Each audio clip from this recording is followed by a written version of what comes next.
أعوذ بالله من الشيطان اللعين الرجيم. بسم الله الرحمن الرحيم. الحمد لله قاسم الجبارين مبين الظالمين وذلك العالمين، والصلاة والسلام تحية والإكرام على النبي الأمي المكي المدني الهاشمي الذي سمي في السماء بأحمد وفي الأرض بأبي القاسم محمد. اللهم صل على محمد وآل محمد وعلى أهل بيته الطيبين الأطهرين، سيما أولهم أمير المؤمنين وآخرهم بقية الله في الأرضين، روحي وأرواح العالمين لتراب مقدمه الفداء. ورحمة الله على محبيهم ومواليهم وشيعتهم أجمعين، ولعنة الله على أعدائهم وقتلتهم وغاصب حقوقهم ومنكر فضائلهم ملعونين. أما بعد, for the happiness of Hazrat Zahra and Marziyah, for the enlightenment on the graves of living community, the graves of the Shuhada, Ulama and Siddiqeen, for the safety and for the safety of the followers of Ahlul Bayt around the world, and for the safety and the hastening of the reappearance of Hazrat Baqiyatullah al-A'zam Awan al-Fida, please recite aloud salawat. Allahumma salli ala Muhammad wa ali Muhammad. All praise due to Allah subhanahu wa ta'ala, the praise of Hamad and Rahim, one that has given us another opportunity to sit and to contemplate over His blessings, to understand what He has bestowed upon us. Because the first and the foremost in religion is His ma'rifah. And His ma'rifah is understood by knowing the blessings that He bestows upon us. Allah subhanahu wa ta'ala is that entity, is that Lord whose door never shuts for His abd. When the doors of everyone else will shut, His door will never shut. No matter how difficult our lives become, and relatively compared to the lives of others, we haven't seen difficulty per se.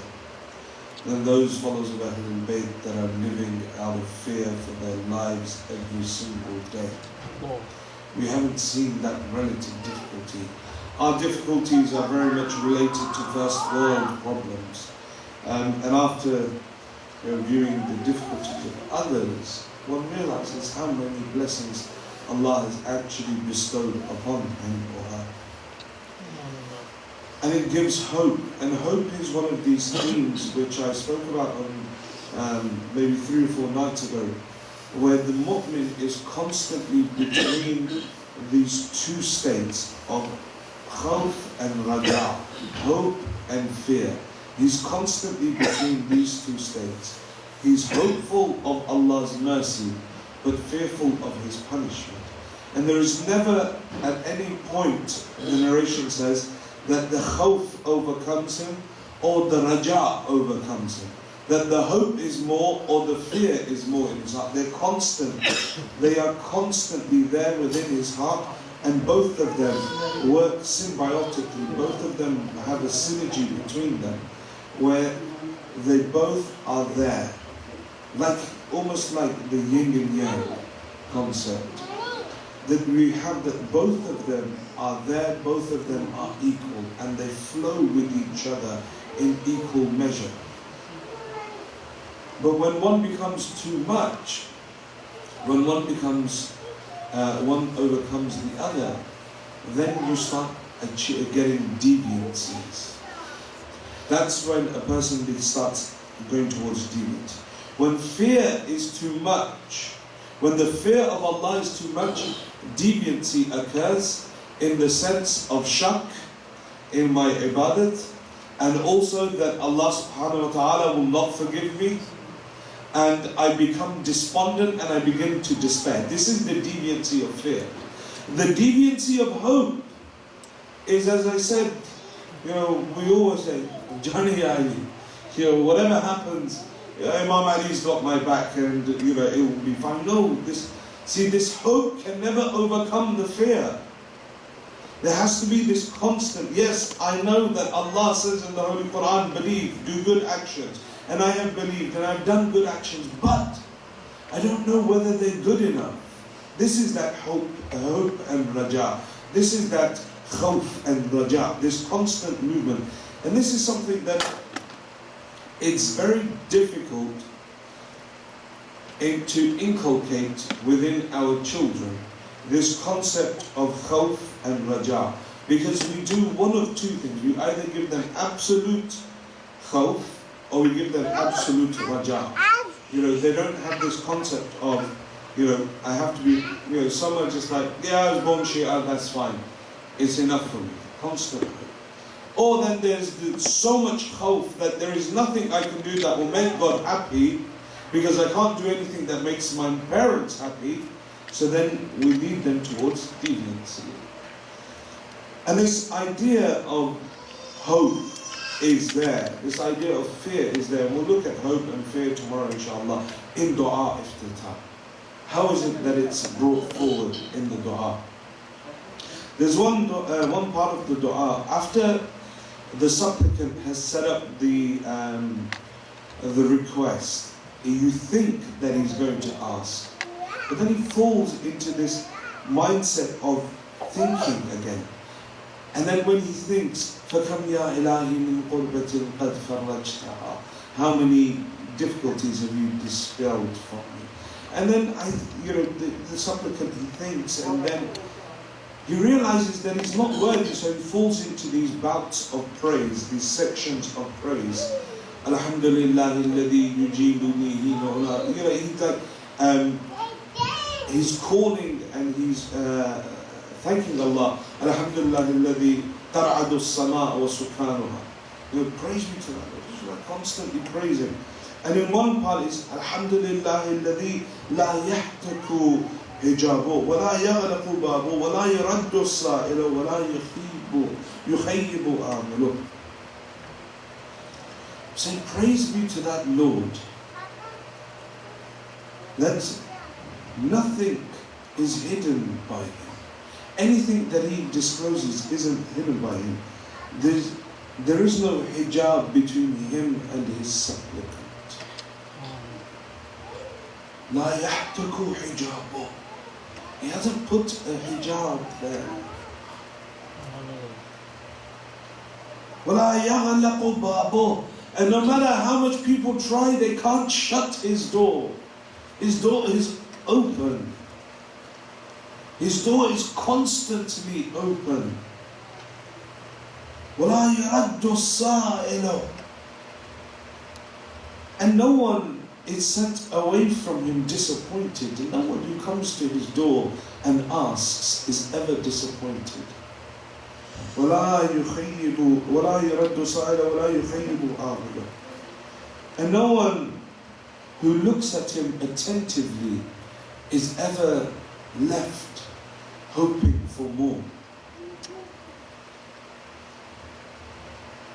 Allah subhanahu wa ta'ala never rejects His abd. His door is always open. His door is constantly open for His servant. He has this open door policy where you can go and you can converse with Him, you can talk to Him. No matter how much anyone tries to shut the door of God, that door can never be shut. And the dua of the one that is madhloom is more powerful. The one that has no one else to turn to but Allah. His dua is accepted. This is why Imam al-Hussein is saying to Imam al-Sajjad, he's saying to him, my son, as the last wasiyah to his son in Karbala, he says, my son, do not do dhulm upon a person who has no one but Allah by his side. And obviously the Imam is a lesson for us. It's a lesson for us.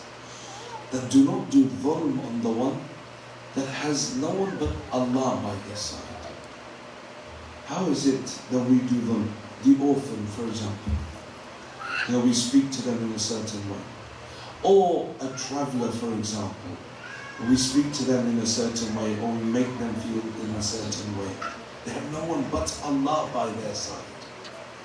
Or someone new comes to the masjid. They don't know anyone else.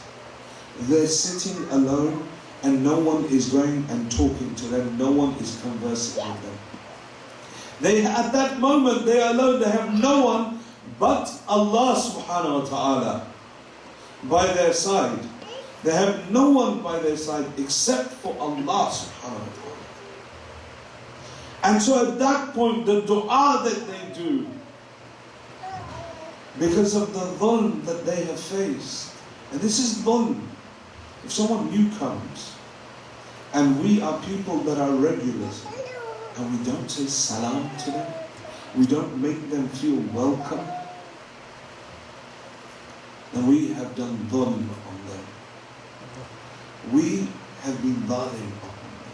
See, dhulm, I said so many times that dhulm is not this idea, this is not this concept that one country bombing another. No, dhulm is far greater than that. Dhulm is just simply moving something from its place. If this is the place for this to be and I move it to here, I've done dhulm. The door of Allah subhanahu wa ta'ala is never closed for His ibad. Anything that Allah chooses to hide, no one can reveal. When Allah subhanahu wa ta'ala chooses to hide our sins, when He is Sattarul Uyub, that the sixth Imam says that were the people that was around you to know what sins you have committed and the sins that Allah has hidden from them, they would not come to even recite your Salatul Mayyit. Allah is Sattarul Uyub.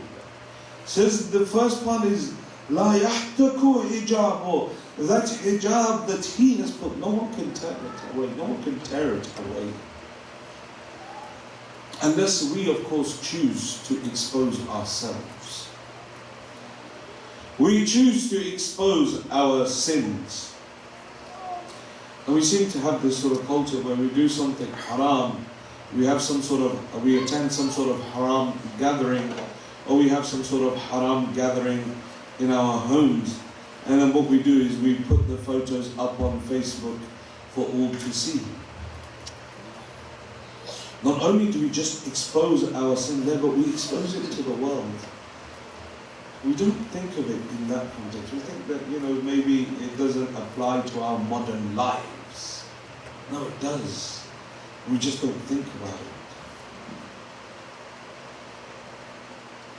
No door can be shut by Allah.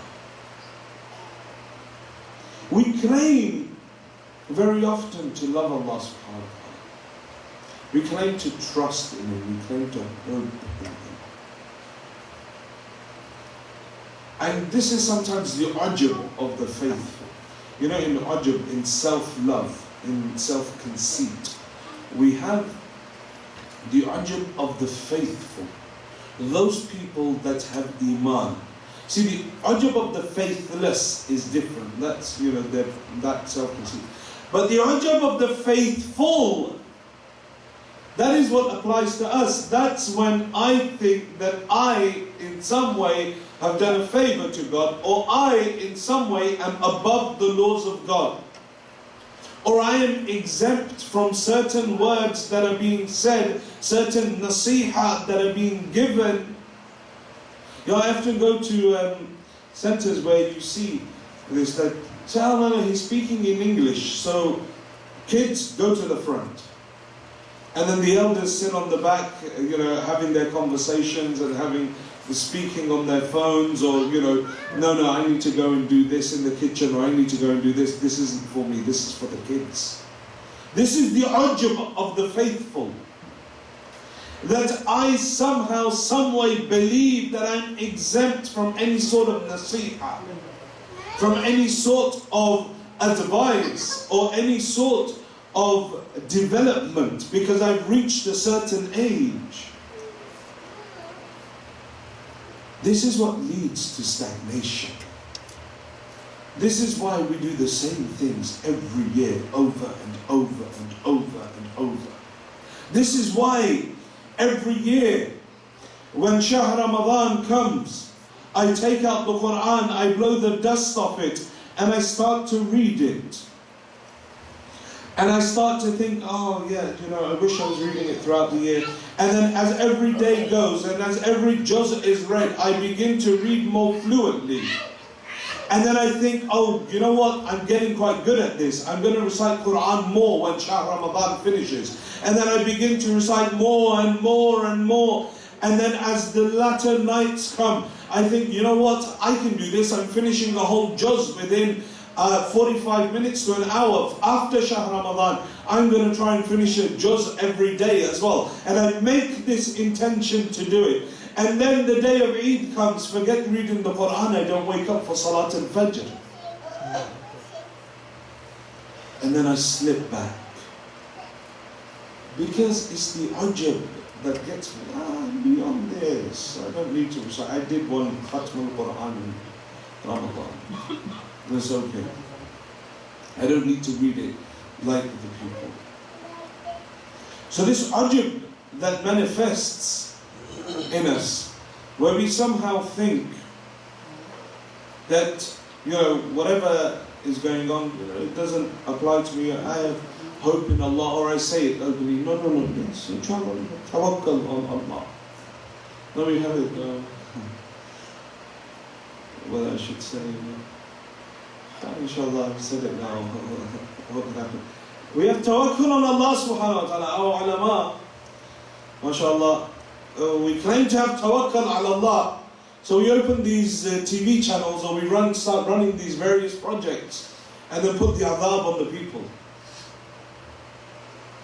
But yet we sit on there and talk about tawakkal ala Allah.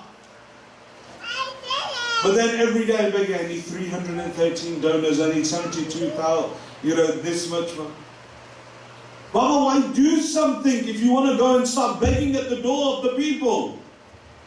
Where is tawakkal ala Allah?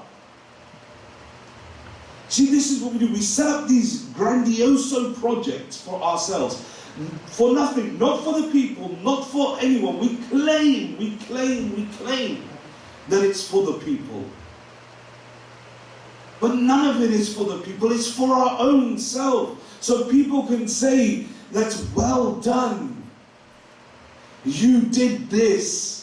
Or for me to go down in history that I was the one that established this center or this TV channel or this particular movement. No one does it for Allah. We have to question. We say that we do it for Allah. We claim that we work for Allah. But do I really work for Allah? Do I really work for Allah when I turn up and there's 2 people sitting here and then I'm going to go and recite? And inside, in my heart, I'm like, 2 people. Why am I here? But if I was here for Allah, then it doesn't matter whether there's 1 person sitting here. The time to start is the time to start. See, the problem is we set up these things and we put ourselves on these pedestals. Then we set up these projects without the consultation from other people. And then what we do is, well, my pride won't allow this to fail. So then I enforce upon the people.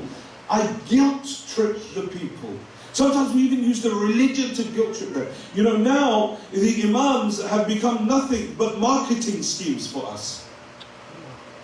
The imam is nothing but marketing for us.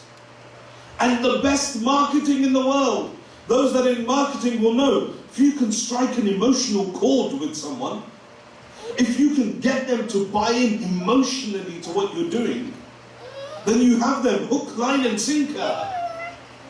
And this is what we do. Look at all our channels, all our projects. Imam Hussein ke naam mein de dein. Oh, we need 72 people in the name of the Shuhada of Karbala. Oh, we need 313 to come forward. We need someone to give 500 in the name of the Panchtan Park. See what we do? The Imams are nothing but marketing for us. No one cares about Islam. No one really does anything for the Imams. We don't do anything for Islam. All of it is for our own vanity. We just use the Imams when it suits us, when it's fulfilling our need. I said before, all these candlelit vigils that we do, we don't do it for ourselves.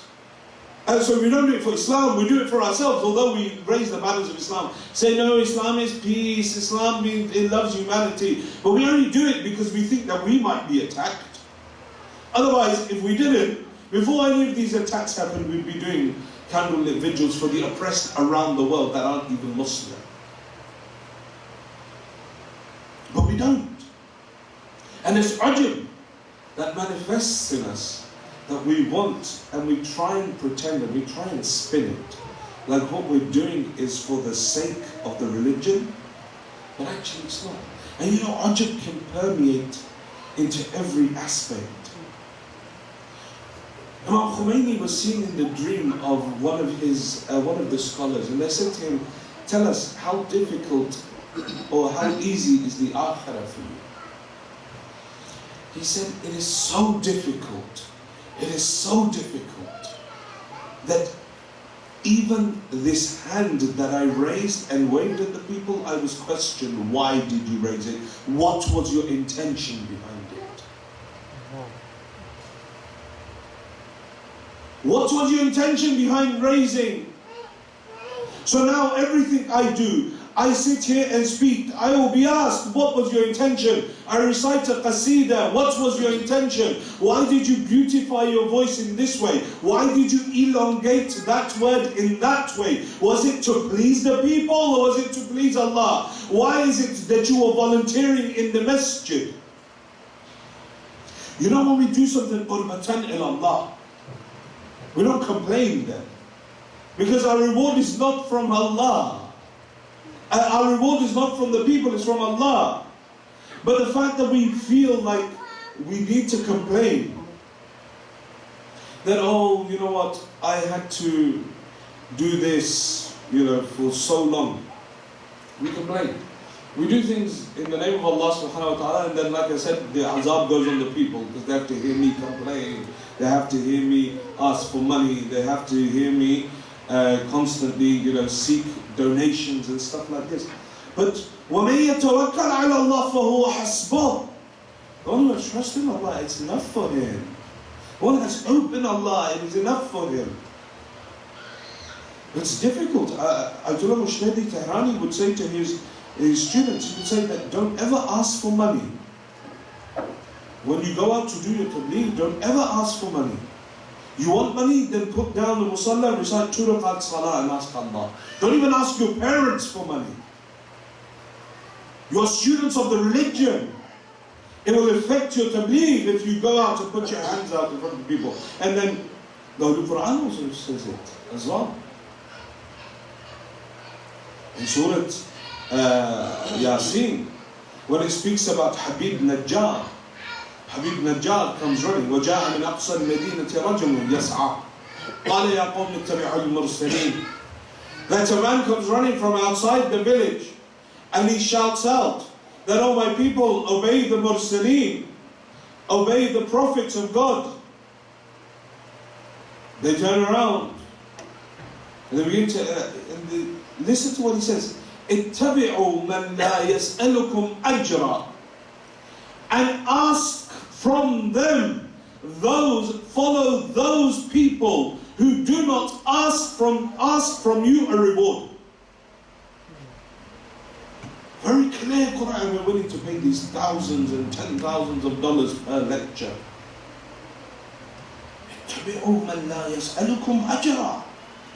Obey the ones that don't ask anything from you. They don't want any ajr because they rely on Allah. And then obviously the Habib Najjar, they get killed, and Habib Najjar, even then they said to him, قِيلَ ادْخُلِ الْجَنَّةِ, there is no test for you, there is no questioning, go straight into Jannah. Why? Because you cared about your people, you cared about your society, you cared about your community. And then what does he say? They've just beaten him up, they've killed him, they've thrown him, and thrown his body away. He's entering. He says, قِيلَ ادْخُلِ الْجَنَّةِ, enter into Jannah, no testing, no questioning for you. قال يا ليت قومي يعلمون. He says, how I wish my people had known. How I wish even then. This is what is called to have the love of a nation. This is what it means to feel the pain of your community. That if you see that your community is rotting from within, you should feel it. If you feel that there is something wrong, the akhlaq of the children is not right, you should feel it. If you think and you realize that there aren't many young people coming and reciting the Quran, this should signal alarm bells that the community is rotting from within, that there is something that is wrong. But if all I do is care about my own kids, and I just care about, okay, whatever, and then, whatever it is in the masjid is whatever, I'll make sure they're okay. Then our kids will come to the mosque and just sit at the back and talk. Then they won't actually be inclined towards the religion. They won't want to learn. Too busy on their phones, too busy trying to, because we can't, it's because there's a paradox that's been created. And this ajab of the faithful applies to children as well. Hey, it won't happen to my children are fine. Your parents have this, sort of rose-tinted view of their children. No, my child doesn't mess around. Even though their child may be the shaitan from amongst all of them. There's the reason for the disruption, the reason for the problem. No, my children. See, this is ajab again. This is that self-conceit, that I can't see that disease, that problem, that virus that I am raising. Because I can't see it. Because of my own self-love. Because of my disease. Look at people who have had children. Look at the Anbiya of Allah. Look at Sayyidina Nuh. No, ليس من أهلك. Not from your family anymore. He's not from your al. No. He's become kafir. Leave him. Let him climb the mountain. My Lord. But he's from my ahl. ليس من أهلك. Blood doesn't apply when it goes to Allah. The religion, the faith in Allah is what's important. So we need to question that why is it our children aren't inclined to the religion? Why is it that they don't want to listen? Why is it that they just want to sit at the back and talk? Why is it that, as they grow older, they become more and more complacent and they don't want to listen to a lecture, they don't want to change their lives, they just want to come to the masjid so that they can sit afterwards and talk with their friends? What has gone wrong in our society? What have we fed them? It goes to food, a lot of it goes to food, but it also goes back to our ajab. Why don't our children want to come to the masjid? What have we done wrong? Where have we gone wrong? But the one that has hope in Allah, we started from this point of hope. One that has hope in Allah, Allah subhanahu wa ta'ala is enough for him. And much of our hope, or that we bring to our tongues, that we hope, we have tawakkal ala Allah, it's all fake, it's a lie. The vast majority of it, we only do it because it's what, we think the people want to hear. We only do it so that we can fulfill our own selfish desires, and you have many examples in front of you. Amir al-Mu'mineen, Salamullah alayhi, says exactly about this. He claims, according to his own assumptions, that he has hope in Allah. He assumes himself, he says it, that he has hope in Allah. But by Allah he lies. This is Ali saying. Do not one's hopes become visible through one's actions? That point. I open up a TV channel because I say, oh, it's to spread the message of Ahlul Bayt. It's to spread the message of Allah. Okay, then rely on Allah and Ahlul Bayt. Why am I begging from the people? Constantly becoming an azab, guilt-tripping the people. It says, do not one's hopes become visible through their actions? The hope of everyone who hopes is known through his action. Whoever has that hope in Allah, whoever has that hope, his hope is shown through his actions. He doesn't just pretend that he believes in God.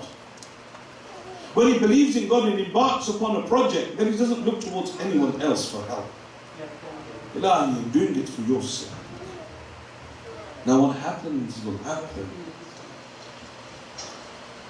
He hopes for big things from Allah. Amir al-Mu'mineen said, he hopes for big things from Allah and small things from men.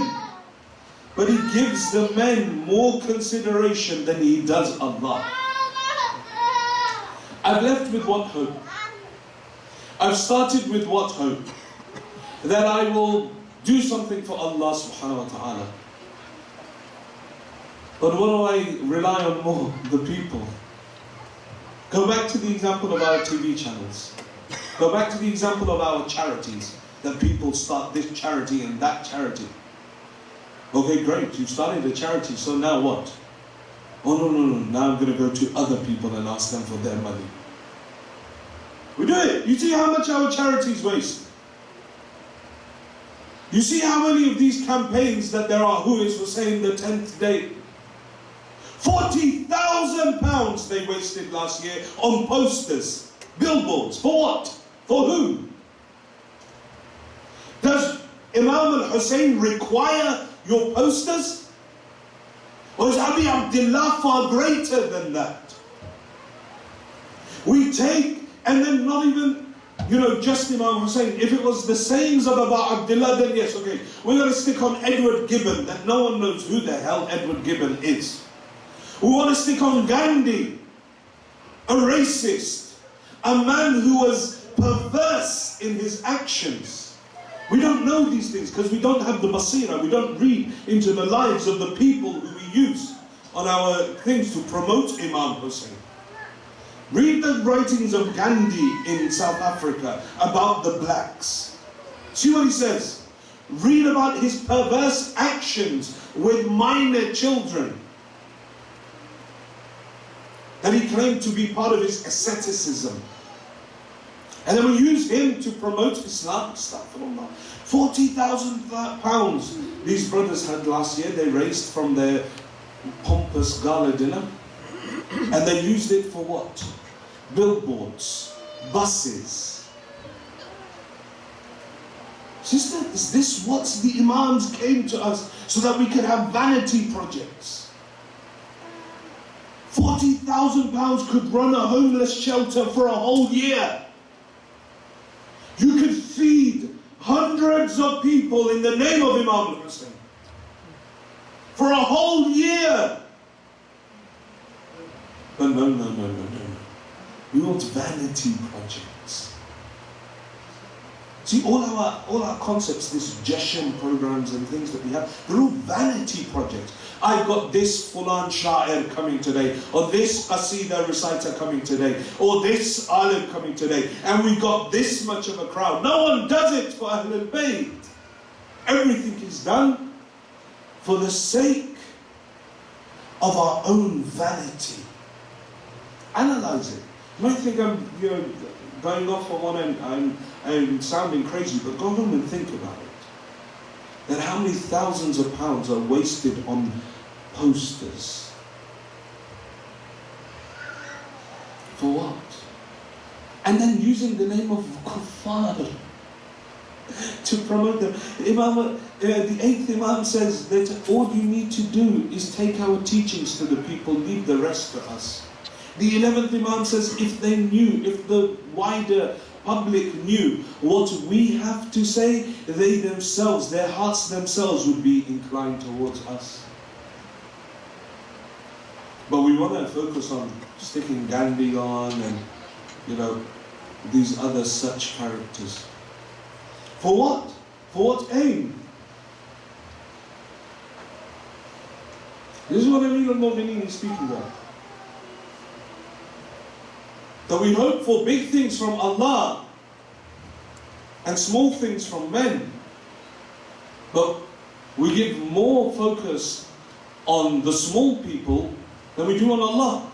We spend more of our time going around, if we take this, this idea of fundraising, we spend more of our time going around and asking constantly from the people for something that is my vanity project. Yeah, I'm not talking about Husseiniyyas and stuff. That's separate. That's not the journey. Talk about my own vanity projects that I start. I want to start a charity and I want to do this around the world. Okay, so what are you going to do? I'm going to go to the people and take their money. A lot of charities set up a thread where they can start accumulating sustainable income themselves. Oh, it's like, what's your forward plan? Gala dinner, begging, asking for money, selling ticket, doing this. Okay, so when are you actually going to become self-sustaining? Oh, no, mu'mineen here. You don't need to be self-sustaining. And then we guilt trip them. Are you going to let this close? Are you going to let the name of Imam Hussein go down? As if Imam Hussein is muhtaj to posters. As if Imam Hussein or Amir al-Mu'mineen is muhtaj to our jashrans. The Imams are beyond this. They're far more greater than. I use the name of Imam Hussein, Amir al-Mu'mineen, because that's easier for us to relate to, because there are big Imams. Yeah, everyone else is a bit small. You see how packed our centers are on the Shahadat of Imam Ali, the day of Ashura, the Wiladat of Imam al-Hussein, the Wiladat of Amir al-Mu'mineen. See how packed we are? See how we prepare ourselves? People prepare themselves for 13th of Rajab Jashan like they're preparing for a concert a week in advance. Oh yes, we've got to go to this place and there's this reciter coming. So that's why we go. Not, I want to learn something from the life of Ali. No, I just want to hear the Fada'il of Amir al-Mu'mineen. It's like a concert, right? This is what they do. People prepare themselves for a concert. We have big imams, we have small imams. Imam Ali, Imam al-Hussein, the Imam of our time, this is when lots of people come. Imam al-Jawad, no. Imam al-Hadi, don't know. Imam al-Askari, yes, because he's the father of the 12. And then the next day is Eid al-Zahra, so. And this whole concept of Eid al-Zahra, inshallah another time we'll talk about it. This made up Eid that we have, Farhat al-Zahra. That the day before the Imam has died and the next day we're celebrating. It's something that we've made up anyway. And then we try and attribute it to various events in Karbala to make ourselves feel better, but none of it's true. In the end, because tomorrow is the last Friday of Shahr Ramadan, Jumu'atul Wida, and that's again the magical Jum'ah where everyone has to come for some reason. I don't know, I don't get it either. Like some magical, this is the one Jum'ah that I have to attend in the year. No, the person that misses 3 Jum'ahs on purpose, the Holy Prophet says, is munafiq. The narration is that. Do with it what you will. 3 Salatul Jum'ah in a row on purpose, the Prophet says, refer to that person, or that person is to be referred to as a munafiq. But anyway, for Jumu'atul Wida, somehow we make some sort of special exception and we all turn up. And there's also this crazy thing going around, and generally only amongst Pakistanis and Indians, and that is this Salat Qadai Umri. Okay? So there's this magical Salah apparently that's appeared in some book somewhere with no Salah, that if you pray this 2 rakat Salah and you recite this, it makes up for all the Salah that you've missed. This is absolute lies. It is a lie. It is false. It should not be promoted. In fact, anyone that promotes it will only further exacerbate their own sin, because if someone believes them to be adil and reads it and prays it and thinks all their namaz have been accepted, their qada namaz have been wiped away, you will be answerable for it. This salah is totally fake. There is no such thing as salah qadai umri or namaz qadai umri. It is a lie, it is a fake. No mustahab action can override your wajibat. No mustahab action ever can override your wajibat. There is no concept of qadai umri. The only qadai umri that you have is when you pray your own salah and you do the niyat of ma fi dhimma. That salah that I owe, and you have to pray every single one of them. There is nothing. The only time you're free from it is when you're dead and your children pray it for you, your oldest son prays it for you, or they pay someone to pray it for you. But in the time that your salah is not accepted, there's plenty of azab in that time. But there's this whole concept of a 2 rakat salah that can wipe away all your qadha namazes. This is a lie. And I've seen it today, many people have sent it to me. I've got it posted on Facebook and Twitter, and people are putting it up there. No, this is jahl. There is no way in the world a mustahab action can override a wajib action. There's no way. Mustahabbat, they are more important. They're less important than our wajibat. Our wajibat, they come first. So a mustahab action like this salat or this namaz al-qadai, umri or whatever they call it, it is incorrect, it is false, there is nothing behind it, so please do not pray it. Okay, if you want to pray it like this style of salah, just as a mustahab salah, then there's no problem in it, but don't think that it will be paying off all your qada namazes. No, this is a lie, this is fake. And so please do promote this message and tell everyone else that you know as well, because again, it's one of our Indo-Pak nuances. No one else in the, we have certain nuances from the Indo-Pak subcontinent that we do certain things. We make certain things haram for ourselves which are actually halal because somehow we know the religion. There's a couple of these things. Inshallah, we'll talk about the rest of them some other time. First and foremost, we pray that Allah subhanahu wa ta'ala gives me the tawfiq to act upon that which I have said. Secondly, He gives you the tawfiq to act upon that which you have heard. Oh Allah, forgive our sins. Oh Allah, forgive the sins of our parents. Oh Allah, those of our parents that are alive, give them long lives. Those of our parents that have left this world, give them a place of Surah Muhammad in Jannah. Oh Allah, those who are ill, give them shifa'ah. Oh Allah, keep safe the Shia by Muhammad around the world. Oh Allah, those Shias that are struggling for haqq around the world, whichever corner of the world there may be, especially Raja Nasr Sahib, who is now well into his 50th or 51st day of his hunger strike. We pray for his success and his good health, inshallah. We pray that Allah subhanahu wa ta'ala hastens the repentance of the Imam of our time and allow us to realize His truth and His purities for the acceptance of these du'as and any other du'as with the brothers and sisters abroad. Please recite the last salawat.